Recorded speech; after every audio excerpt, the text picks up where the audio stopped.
Welcome back to another film review. And actually, we're going to do the defense first this week. But first, we're going to get into this AJ issue and squash some things. And before we get into some horrible tape, can't even get my thoughts out because it's bad and it's bad. What's up? It's your boy Centron coming back at you with another analysis video. And I kid you not, that's my real name. Like I said, first up here today, AJ Brown explains frustration, says it's not with the Eagles coaches or play calling. So he came out and finally spoke to the media this past, for me, Thursday, for you, Wednesday. And he clarified a lot of things and made sure to make it 100% sure he had no issues with Nick Sirianni or the play calling. Although, I'll get to that later, but I don't call BS per se, but I'm going to just say, AJ, shout out to you for being a good soldier, towing the company line. The Eagles PR team and staff, ownership, management owes you everything on this. He's been refusing to talk to the media because he hasn't had anything good to say. I mean, honestly, letting his emotions settle down first is a really great choice. Because I hate that they put a camera, a microphone directly in your face right after a game, especially, after a loss when emotions, feelings are running high and you're liable to, just spew something negative, to say something when the emotions of the game have yet to leave you. You're raw there in that moment and you're vulnerable. And it's so negative. It just, speaks to the gluttony and greed of our nation in the U.S. that we want players to do these type of things. And in the Western spirit, Eastern as well. I mean, just what are you looking for? You're looking for something clickbait worthy, for something that's going to go viral, that you can look to expose on a player, trap them into bad line of questioning, and when they're not in a positive mindset. So it just, I don't like it. I'd rather not hear from the players at all. The next day, after they had a second to reflect and remove themselves from that environment, but that's the setup they have, and it's not going to change anytime soon. But back to AJ, he explained that his frustrations were purely with, at least in the moment, us putting Smitty at risk because we know that we need him. He's thinking, my partner's there. I'm 1A, he's 1B. I need him for this playoff run that we're trying to make. If we even have a snowball's chance in winning this thing, we're gonna need Smitty. He's gonna be a key contributor, and he's that could have been a season-ending injury for us. Even if it was a couple weeks, we have to play the week after this. So his frustrations were with that. But let's be honest, AJ is being, like I said, a good company soldier here and towing the company line when what he said could have been scathing. Like, let's be honest, that play calling decision didn't put us in. It didn't. Yes, he said we could have blocked things up perfectly, but why depend on that when you can depend on 11? You can depend on 6. You can take it, your shot downfield, get put them in a situation where they're one-on-one. Get them isolated to get the look that you want. There was just no creativity. It was predictable. That's why Buda Baker's blowing up the play, coming up the middle, because he knows what's coming. Like, we have the talent, yes, but why rely purely on the talent? Like, this is what frustrates me. So the Eagles avoided a mess of a debacle here. AJ came out and spoke, and he actually apologized to the team. He said didn't have to. Nobody demanded that of him, but as a team captain, he had guys answering questions for him, and he had to come out and clear the air to take the heat off of them, which should have never been on them in the first place. And they're making much ado of nothing with him not speaking. I mean, because he's going to eventually have to, and we know he's not a malcontent. People saying that, he's being divisive, and like Michael, whatever his name, Marcus Hayes, Hayes, whatever the hell his name is, wrote the article in the Philadelphia Inquirer talking about AJ being divisive and a locker room cancer. Where a veteran, because a veteran said so. Who is this? I hate anonymous sources. Really makes you a bitch. We're coming, hiding behind that anonymity. Sorry, and saying something that you otherwise wouldn't say to someone's face, basically. Because I get there's probably one or two haters, whatever, but why be a snake, man?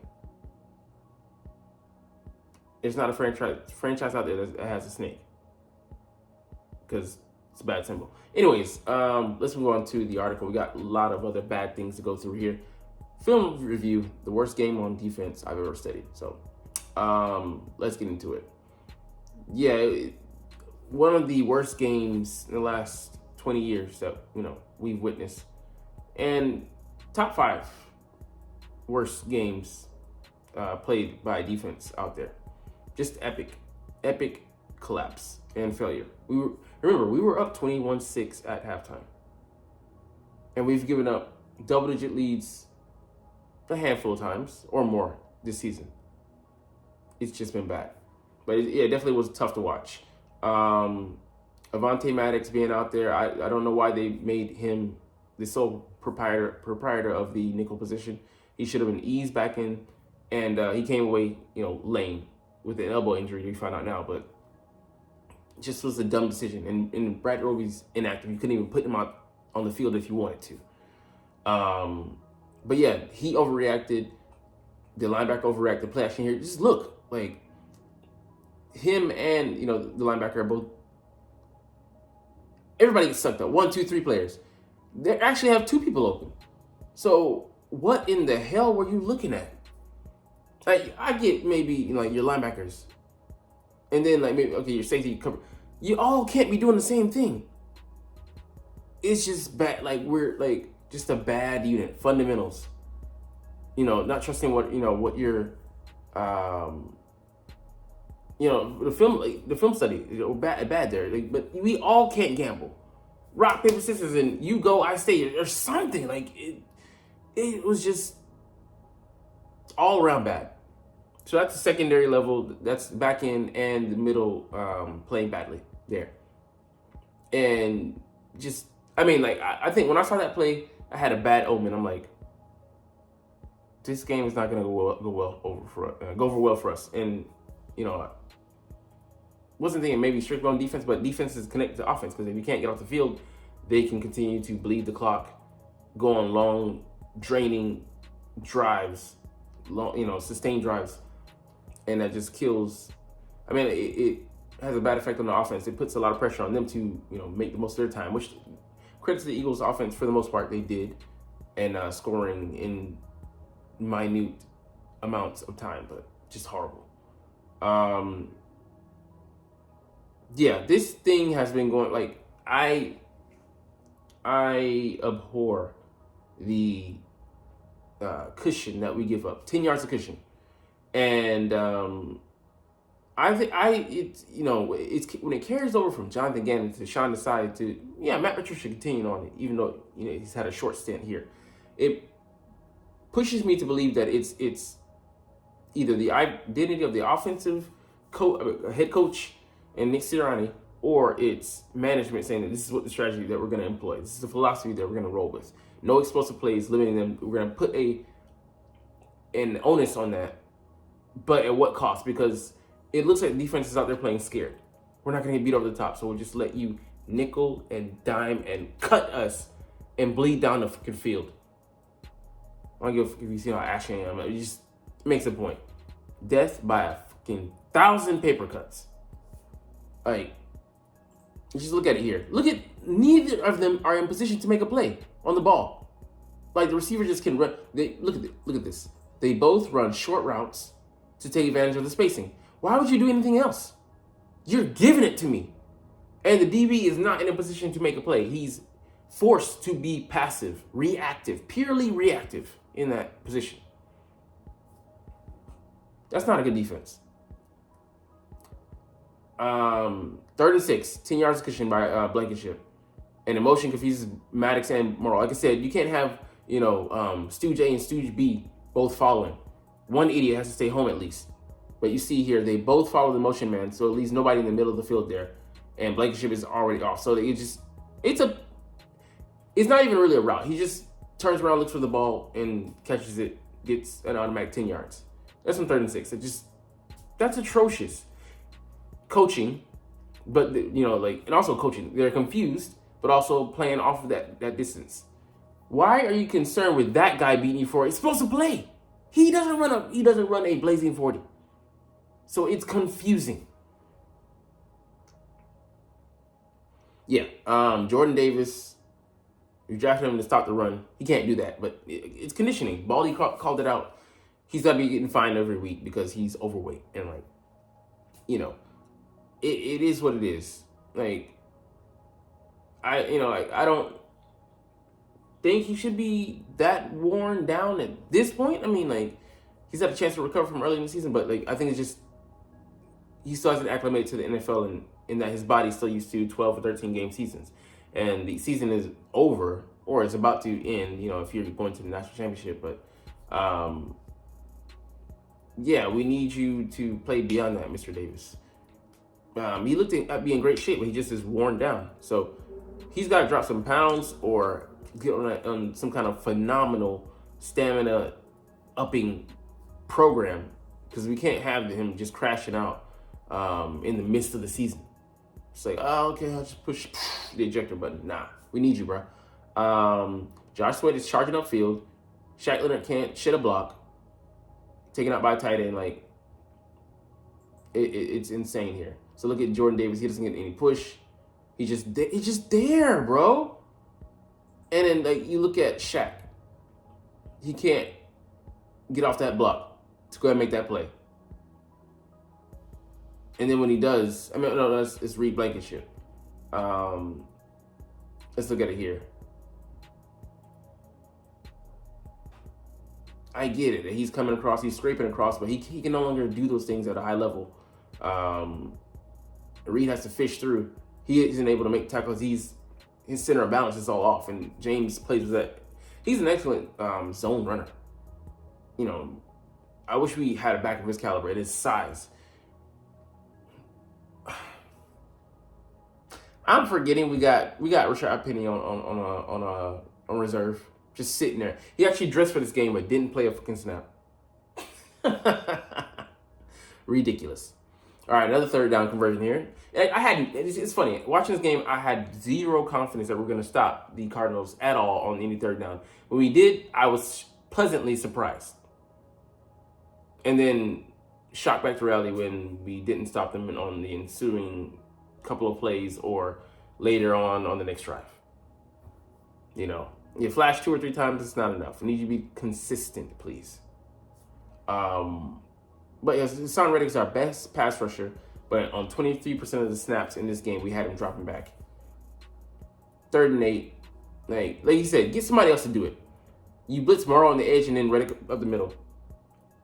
Switch those roles, please. Who gets paid the premium dollars to rush the edge of the field? At this point, it's are you trolling me? Are you controlling me out here on this? That's what it feels like. It literally feels like that. It's just roll the tape. You see, he gets stopped up, and they go right where these guys are playing off. So who was that? I think it's Eli Ricks. I think he's playing off, so doesn't put him in any position to make a play. So you don't get pressure, and then you don't hold up in coverage. Both sides can't be bad, man. The defensive philosophy carrying over from one coordinator to another just still doesn't make sense. Let me take a water break.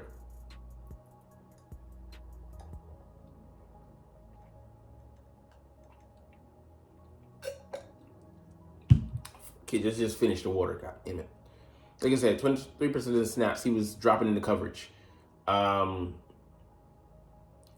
Sirianni says it has to be unpredictable, but we don't disguise. So when we make it apparent, Okay, he's out there. He's not no longer factoring into the rush. Means we're gonna have extra time, and I can just go to that receiver anyway. So Reddick is here. He doesn't really disguise well, and doesn't really factor. He's not effective out there. So he's just a body. So he's like, okay, let's just run around him. Run around him. Do whatever you got to do to, get in the area. I'll throw it to you, because it's automatic at that point. All I need you to do is get in position, pitch and catch, and it's just a waste of Reddick's talents. Okay, Shaq being here. Let's see what he does. I don't even need to read the recap. He can't make that play. Like, oh my gosh, he's right there. And he falls down. I think that might have been the play he got injured on. He got replaced by Ben Van Sumeren. I don't know. I think it was later in the game, but yeah, at that point, just put the young whippersnapper in.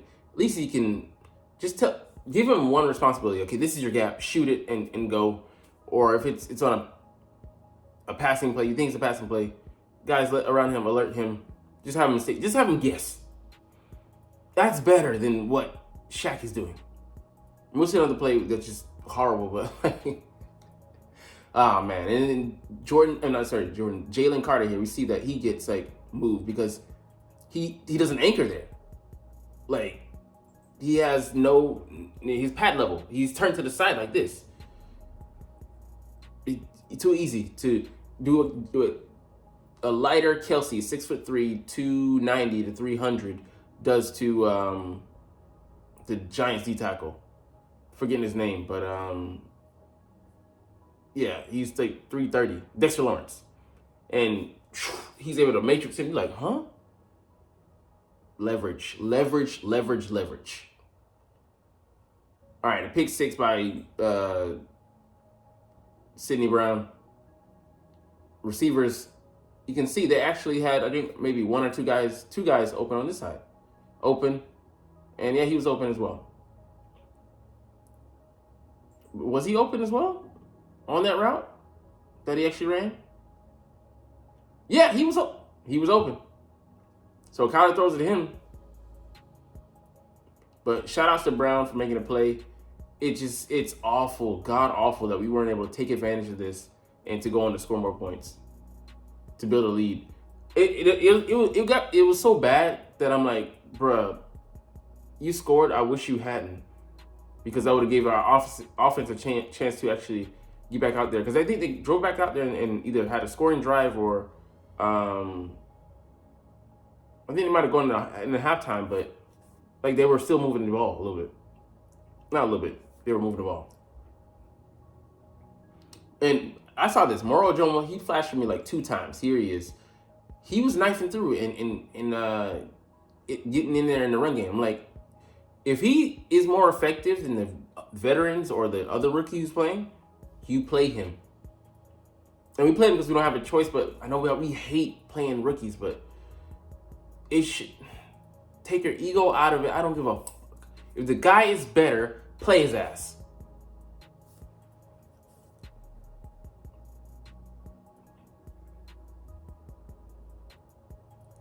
All right, what's going on here? Okay, Shaq Leonard. Again, him getting, I think, outdone here by Michael Carter. He just jogs over there, not prepared to make the tackle, and tries to punch the ball out. Doesn't drive, just bad, and bad. How do you look yourself in the mirror and collect that paycheck, feeling like you work for it? Give your all, man. Y'all was so half-hearted. It looked like that at least. I mean, I get he doesn't trust his body, but you're just a lukewarm body out there right now. And yeah, the run fits, man. We had 2 guys in the same gap. Don't get it. Don't understand it. Nicholas Moore for me, here. Okay, this isn't the one, but having a guy set the edge. Okay, let's see. Yeah, Byard has to make the play. But why are they in the same gap? A run blitz I get, but yeah, Shaq. I think that might have been the play he got hurt on. Um, we need you, bro. So let me see. Milton Williams and Jalen Carter are like crossing over.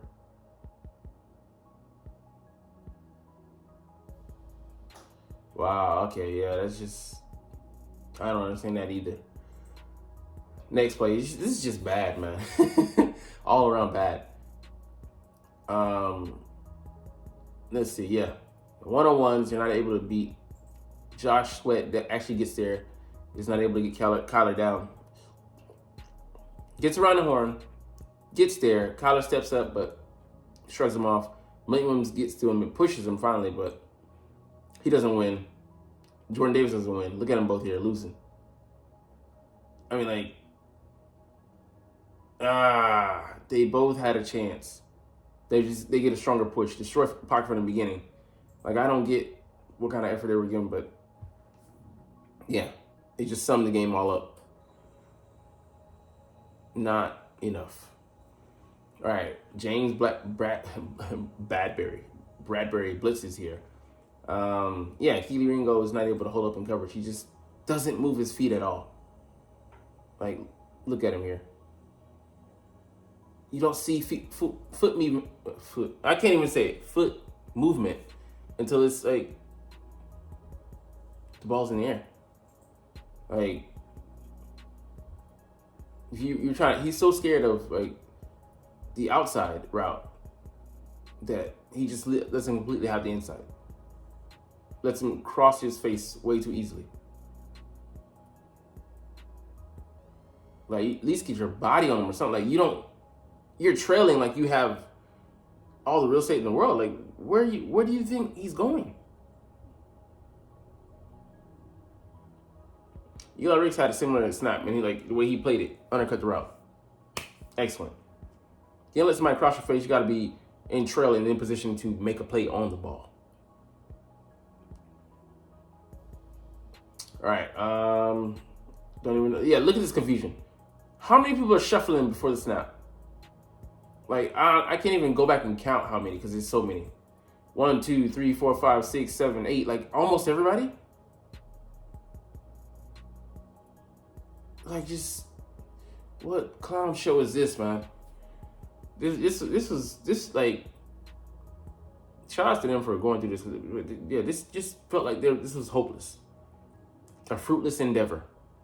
A bad faith argument. An atomic bomb of an effort. Like, just fail. You give them F's all across the board. All right, next year on his job is safe, according to Adam Schefter. So, looks like he's not going anywhere. But I would say, like, yeah, he's earned the right. This is the third time we're going to the playoffs under his watch in 3 seasons. But barring him not being fired, there's going to be huge changes on his defensive staff. Yeah, Sean's gone. Matt's gone. Position coaches are probably gone as well. We can't disguise blitzes. We don't sim pressure. We sim pressure okay, but after that, like, it's pretty bad. And like, we don't know how to blitz. That ties into the disguise being bad as well, but like, it's very transparent. Not what you want. All right, last thing we'll get into today, injury report. So, Devonta Smith did not practice, but actually he's out of the walking boot, off the crutches, walking around the locker room, so that's positive. He might play. Jordan Davis, ankle, don't know, but at this point, he might be a net negative. Hassan Reddick did not practice with the illness, but expect him to actually play. Darius Slay, we'll see the knee, but shouldn't risk for the playoffs, but kind of doesn't even matter at this point. Avonte Maddox limited with the elbow. not as bad as we thought. I thought it was season ending, but we'll see. Zach Cunningham limited with the knee. He's missed the last 2 games, I think. Might be the last 3. But yeah, we'll see. We'll see. And then Giants, their starting center, 2nd-round pick, did not practice. Then their safety, I don't know if he's a starter, but they're banged up everywhere. But he's gonna be a game time decision. They said Deontay Banks, Darnay Holmes also limited, but quarterback limited with a back. But like I said, it doesn't really matter at this point. You can still lose to them because we're playing that bad. And on that note, we're going to get up out of here. But I love talking about the Eagles and love making these videos, even when we're this bad. Still love my team, man. Ride or die.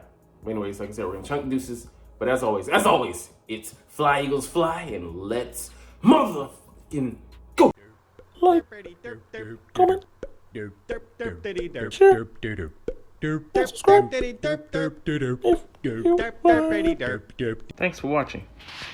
Check me out at Centron Anime, Centron Life, or Centron Laughs, or other social media.